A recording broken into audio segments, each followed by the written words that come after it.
মাননীয় সংসদ সদস্য জনাব আব্দুল লতিফ সিদ্দিকী, টাঙ্গাইল ৪। আপনি পয়েন্ট অফ অর্ডার বলবেন, বলুন। জি, মাননীয় স্পিকার, আপনাকে ধন্যবাদ। আমি যখন প্রথম দাঁড়িয়েছিলাম একভাবে কথা বলতে চেয়েছিলাম, কিন্তু মাননীয় সংসদ সদস্য মুজিবুল হক সাহেবের বক্তৃতা শ্রবণ করে আমার চিন্তাধারাটা একটু বদলে গেল। আমি জন্মের ইতিহাস জানতে চাই।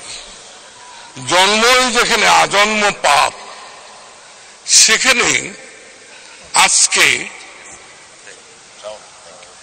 এইরকম উচ্চকিত হওয়ার মানে আমি খুঁজে পাই না। মাননীয় স্পিকার,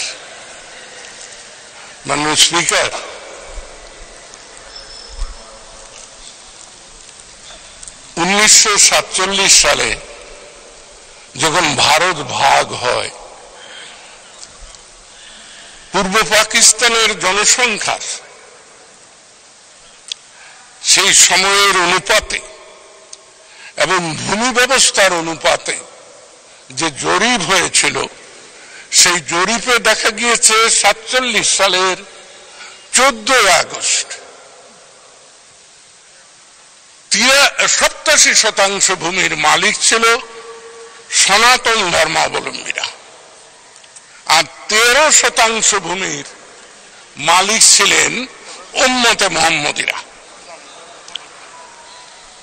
অতএব পরবর্তী সময়ে আমরা যারা ভূমি মালিক হয়েছি, তারা তো ওদের কাছ থেকেই কিনে নেই বা জবরদখল করে নেই, সেটাই তো হয়েছে। এবং এটার সাক্ষ্য হলো, আপনি জানেন যে 1962 সালে আরওআর হয়েছে। এই আরওআরটি হলো রেকর্ড অফ রাইটস। কোন দলিল লাগবে না, উম্মতে মুহাম্মদী যার কাছেই জমি আছে তার দখলে আছে, অতএব এই জমি তার। এজন্যই আরওআর হয়েছিল। আর আজকে মুশকিল হয়েছে, আমাদের যা কিছু উত্তরাধিকার, আমরা কিন্তু আমাদের উত্তরাধিকারকে স্বীকার করি না, উত্তরাধিকারের দায় স্বীকার করি না। এই বেনজির যে আমাদের দেশে হয়, এর নজির কিন্তু আছে। এই বেনজিররা নজির নিয়েই কিন্তু আসে। আমরা যদি পাকিস্তানের কথা দেখি, তাহলে কি দেখব? খাজা গজা নবাবদের যারা নায়েব গোমস্তা ছিল জেলা উপজেলা গ্রামে, তারাই কিন্তু পরবর্তী সময়ে সম্পদ এবং বৃত্তের মালিক হয়েছে। আইয়ুবের পদগ্রহণকারী যারা, সামরিক শাসনের জঞ্জাল যারা, তারাই সম্পদের মালিক হয়েছে। আর এই বাংলাদেশে ৭৫-এর আগে কিন্তু এত চমক ছিল না। মাননীয় স্পিকার, আমার সমস্যা হলো ইতিহাস অনেকে পাঠ করেন, আর আমি অনেকগুলো ইতিহাসের সাক্ষী। এই সংসদে ৩ নম্বর চেয়ারে আজকে যেখানে বসে রয়েছেন হাওলাদার সাহেব, মাননীয় সংসদ সদস্য, এখানে একসময় পূর্ব পাকিস্তানের মুখ্যমন্ত্রী জনাব আতর রহমান খান সাহেব ৭৩ সালে বসতেন। তিনি বলেছিলেন যে, মাননীয় স্পিকার, আজকে দেশে লাখ লাখ টাকার কথা হয়, এ শুনে আমার হৃদকম্প হয়। এটা কি বয়সের কারণে না পরিস্থিতির কারণে তা বুঝতে পারছি না। মাননীয় স্পিকার, আমরা শত, খুব বেশি হলে হাজারের হিসাব করেছি। তো আজকে আমার বলতে ইচ্ছা হয় মাননীয় স্পিকার, আমরা লাখ টাকা পর্যন্ত শুনেছি, এখন কোটি মিলিয়ন বিলিয়নের হিসাব দেখতে পাচ্ছি, এবং ট্রিলিয়নের কথা আমি বলছি না। এবং এর জন্মদাতা কারা? এর জন্মদাতা বাংলাদেশের দুটি সামরিক শাসন।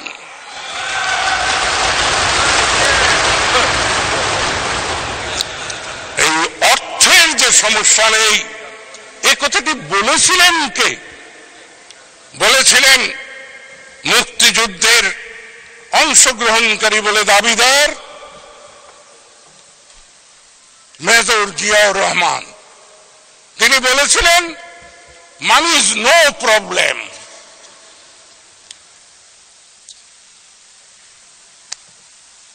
তো মানি ইজ নো প্রবলেম যেখানে, সেখানে সেনাবাহিনীর প্রধান, পুলিশ বাহিনীর প্রধান, যে দেশটা তো তাদের, কোন দিন আপনারা জনগণকে এই দেশের অধিকার দিয়েছেন? ভোটার অধিকার কাকে দিয়েছেন? কারা লুণ্ঠন করেছে মানুষের মানবিক অধিকার? আজকে চিৎকার করার আগে বুকে হাত দিন, সত্য বলতে শিখুন, সত্য বলুন। এই বেনজির নিয়ে, আজিজ নিয়ে, আনোয়ার আজিজ নিয়ে আমি নির্বিকার। আজকে আপনারা যেখানে বসেছেন, আপনারা কারা?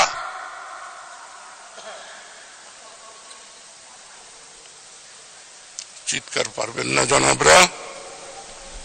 আপনারা আওয়ামী লীগের সাথে, রাষ্ট্রনায়ক শেখ হাসিনার সাথে আপোষ করে নৌকার মুখোমুখি না হয়ে নিরাপদে এইখানে এসেছেন, এবং ওই চেয়ারের অনুগ্রহে আপনারা বিরোধী দলের নেতা, উপনেতা, চিফ হুইপের আহ্লাদিত হচ্ছেন, চাইলেই সময় পাচ্ছেন। আমরা যারা নৌকার মোকাবেলা করে এসেছি, তারা কিন্তু কারো অনুগ্রহে আসি নাই। হ্যাঁ, আমি এই সংসদকে মহানও বলবো না, পবিত্রও বলবো না। জনপ্রতিনিধিদের এই কক্ষে দাঁড়িয়ে আমি বলি যে সংসদ নেতা বঙ্গবন্ধু কন্যা শেখ হাসিনা হস্তক্ষেপ না করলে আমার ট্রাকও খালে পড়ে যেত। কিন্তু সংসদ নেতা যে কাজটি করেছেন, সে কাজটি আমার প্রতি অনুগ্রহ নয়, নিজের সম্মান রক্ষার, নিজের অতীত গৌরব রক্ষার জন্য করেছেন। কারণ তিনি জানেন আব্দুল লতিফ সিদ্দিকী কে। তিনি ওই প্রধানমন্ত্রীর চেয়ারে বসে থেকে আমার প্রতি অবিচার হোক, তা যদি উনি সহ্য করতেন, তাহলে তিনি আত্মযন্ত্রণায় ভুগতেন। তাই আমি জানি যে তিনি হস্তক্ষেপ করেছেন, না হলে তৎকালীন মন্ত্রী মহোদয়রা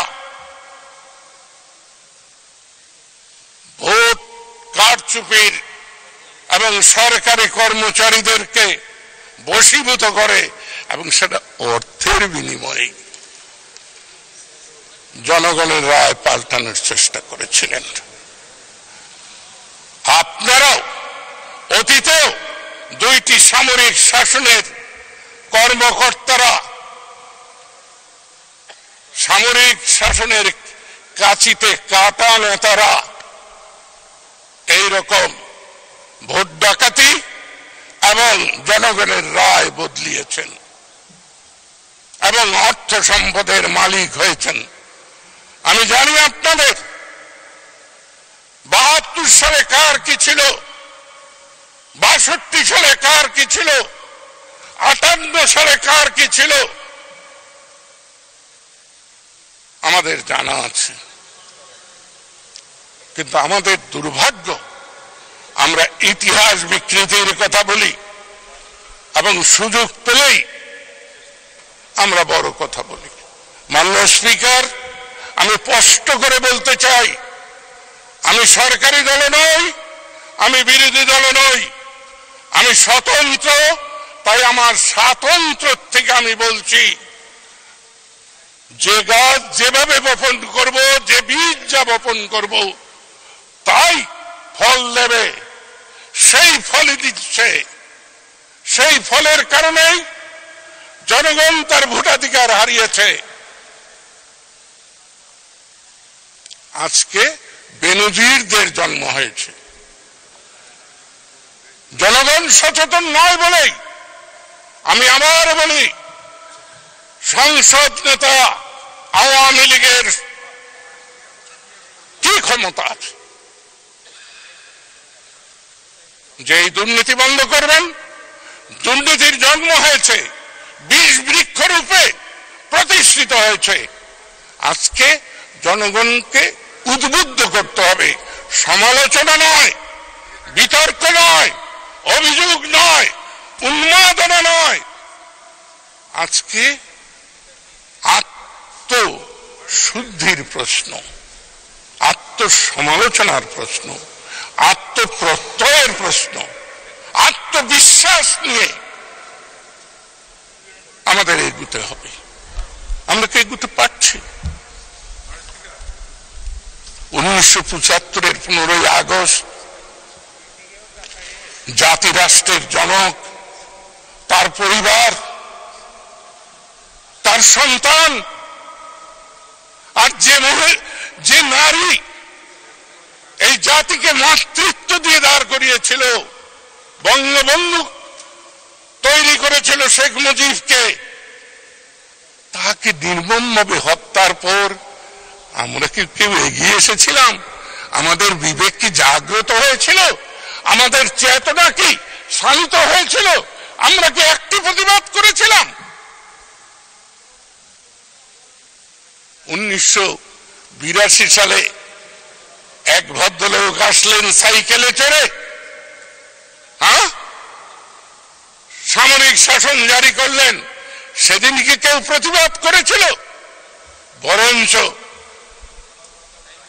মাননীয় সংসদ সদস্য মুজিবুল হক সাহেবদের মতো লোকরা সেদিন ওই শাসনকে স্বাগত জানিয়েছিল। কোন কোন পত্রিকায় আবার লেখা হয়েছিল, এক ফোঁটা রক্তপাত হয়নি, একটি বন্দুকের গুলি ফোটেনি। ইতিহাসের নির্মমতা বড় কঠিন। ইতিহাসকে অস্বীকার করবেন না। ইতিহাসকে অস্বীকার করলে কেউ পার পাবেন না। তাই আমি বারবার বলি, নিজের জন্মের ইতিহাস আমরা যেন ভুলে না যাই। আমরা কিভাবে আজকের এই সংসদে এসেছি আমরা যেন ভুলে না যাই। আজকে বেনজির, আজিজ, এরাই কি সব? এরকম লক্ষ আজিজ, লক্ষ বেনজির প্রতিটা রন্ধ্রে রন্ধ্রে ঢুকে গিয়েছে। এতক্ষণ ধরে স্বাস্থ্য মন্ত্রণালয়ের মন্ত্রী মহোদয় প্রশ্নবাণে আমরা তাকে ক্ষতবিক্ষত করলাম। তিনি এক পর্যায়ে বললেন যে আমি নিজেও মেন্টাল কেস হয়ে যাচ্ছি। আসলে আমরা কি মানুষের অধিকারকে স্বীকার করি? আমরা শুধু আমাদের কথা ভাবি। আমাদের কথা ভাবলে হবে না, মানুষের কথা ভাবতে হবে। বঙ্গবন্ধুর নেতৃত্বে আমরা কি চেয়েছিলাম? আমরা চেয়েছিলাম মানুষের অধিকার, আমরা চেয়েছিলাম মানুষের সম্মান। আজকে কি মানুষের অধিকার, মানুষের সম্মান আছে? আমলাতন্ত্র, সেনাবাহিনী, গোয়েন্দা বাহিনী, পুলিশ, তারাই কি শুধু দুর্নীতি পরায়ণ? আমরা এই সংসদে যারা এসেছি, কে কিভাবে এসেছি? আসুন না আমরা একটু আত্মসমালোচনা করি। আমরা তো সেটা করছি। মাননীয় সদস্য, আমার দিকে একটু বিবেচনা করে সময় ক্ষেপণ করুন। মাননীয় স্পিকার,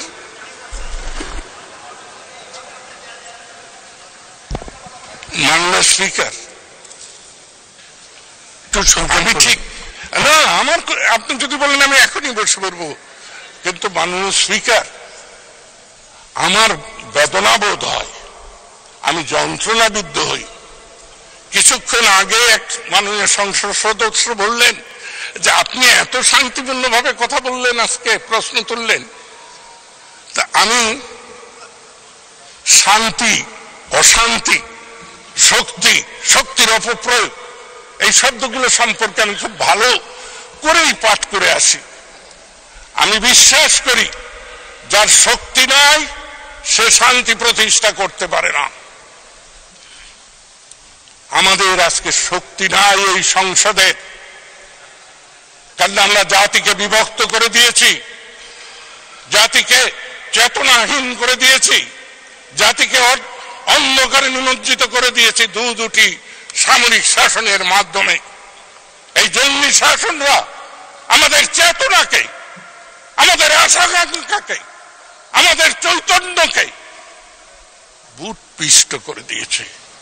তাই আজকে বিভ্রান্ত। আজকে সংসদ নেতা শেখ হাসিনা একা পারবেন? কেউ কেউ বলেন আপনি শেখ হাসিনার বিরুদ্ধে বলেন না। আমি শেখ হাসিনার বিরুদ্ধে বলতে যাব কেন? শেখ হাসিনার পরে কে আসবে বলুন? আমাদের শেষ বাতিঘর শেখ হাসিনা বাঙালির। ওকে যদি শেষ করি তাহলে কে আসবে বলুন? যদি আসে আমি তার পক্ষে দাঁড়াবো, আমি সেই দিন শেখ হাসিনার বিপক্ষে বলবো।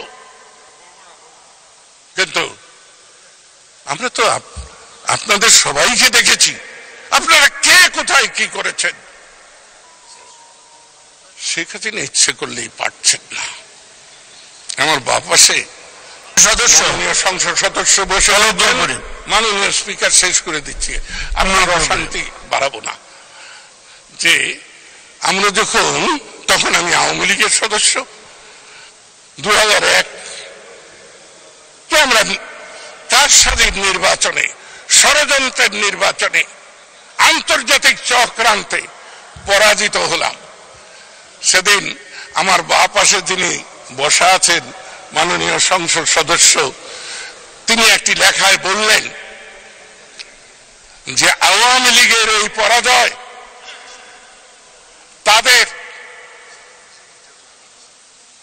স্বৈরাচারী আচরণের পরাজয়। আমি ঠিক উদ্ধৃতি করতে পারলাম কিনা জানি না, তো এইরকম একটা কথা বল। সদস্য আমি অনুগ্রহ, আপনি বসুন, আমি বসে পড়ছি। অনেক শুনেছি, আপনি ধন্যবাদ বক্তব্য রেখেছেন, আপনাকে অসংখ্য ধন্যবাদ। আমি আর সময় দিতে পারলাম না, ধন্যবাদ আপনাকে। আমাদের মাননীয় সদস্য তারানা হালিম।